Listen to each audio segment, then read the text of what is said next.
जैसा मैंने पहले भी आपको कहा था कि अडानी का महा घोटाला इतना बड़ा घोटाला है कि उस पे कई सीरीज में आपके सामने नेटफ्लिक्स का एपिसोड आएगा। इसके पहले 4 एपिसोड मैं जारी कर चुका हूं, लेकिन आज जो तथ्य आपके सामने रखने जा रहा हूं यह अत्यंत गंभीर है और देश के 28 करोड़ लोगों से जुड़ा हुआ मामला है।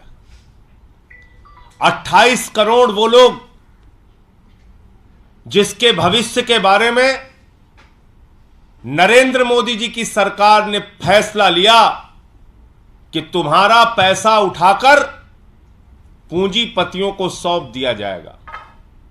और यह फैसला कब लिया जाता है? 2015 में लिया जाता है।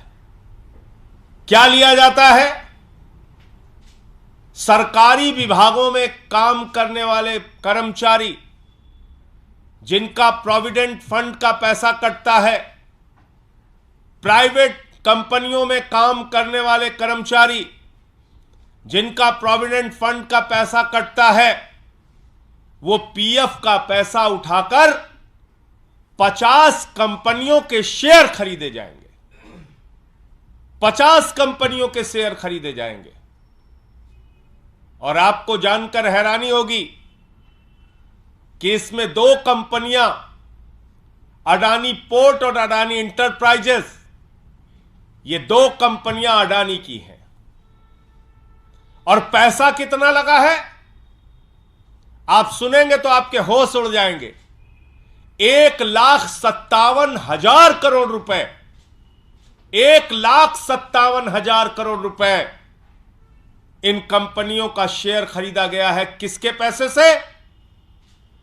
जो भविष्य के सुरक्षा के लिए लोग, कर्मचारी अपने भविष्य की सुरक्षा के लिए पीएफ का पैसा रखते हैं, उस पैसे से 1,57,000 करोड़ रुपए का शेयर खरीदा गया है। करीब करीब 38,000 करोड़ रुपए का सालाना शेयर उन पैसों से खरीदा जाता है।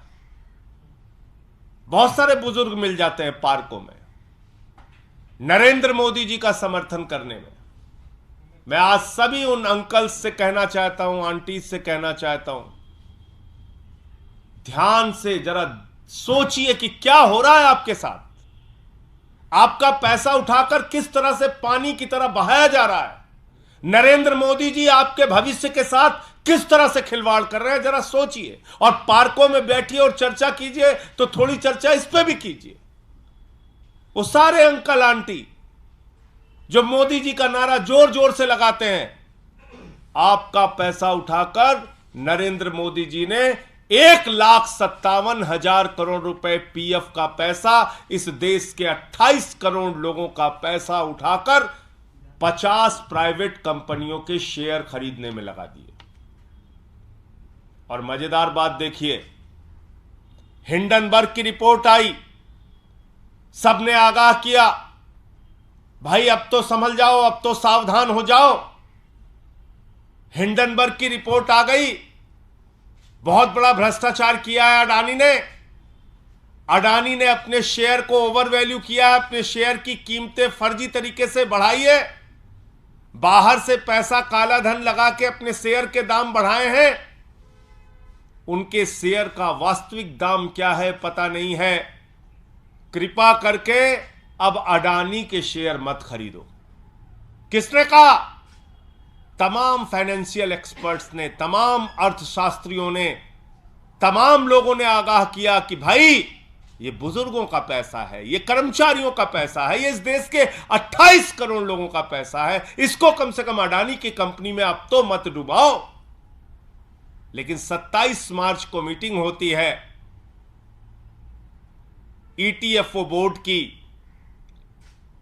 और उस बोर्ड में जो चेयरमैन होते हैं वो होते हैं आदरणीय देश के श्रम मंत्री भूपेंद्र यादव जी। भूपेंद्र यादव जी जो देश के मंत्री हैं, वो उस बोर्ड के चेयरमैन हैं। ये रिपोर्ट भी आ जाती है, आगाह भी किया जाता है कि भाई आप कर्मचारियों की जीवन से जुड़ा हुआ उनके भविष्य की निधि जो रखी है, उनके लिए जो पीएफ का पैसा उनके संकट के समय में काम आता है, कम से कम ये पैसा अडानी के ग्रुप पे मत लगाइए। लेकिन बावजूद इसके वो पैसा अडानी की उन 2 कंपनियों में फिर लगाया जाता है। क्या प्रेम है आपका अडानी से? आप देश के करोड़ों लोगों का पैसा क्यों उठा के अडानी के ऊपर लुटा रहे हैं?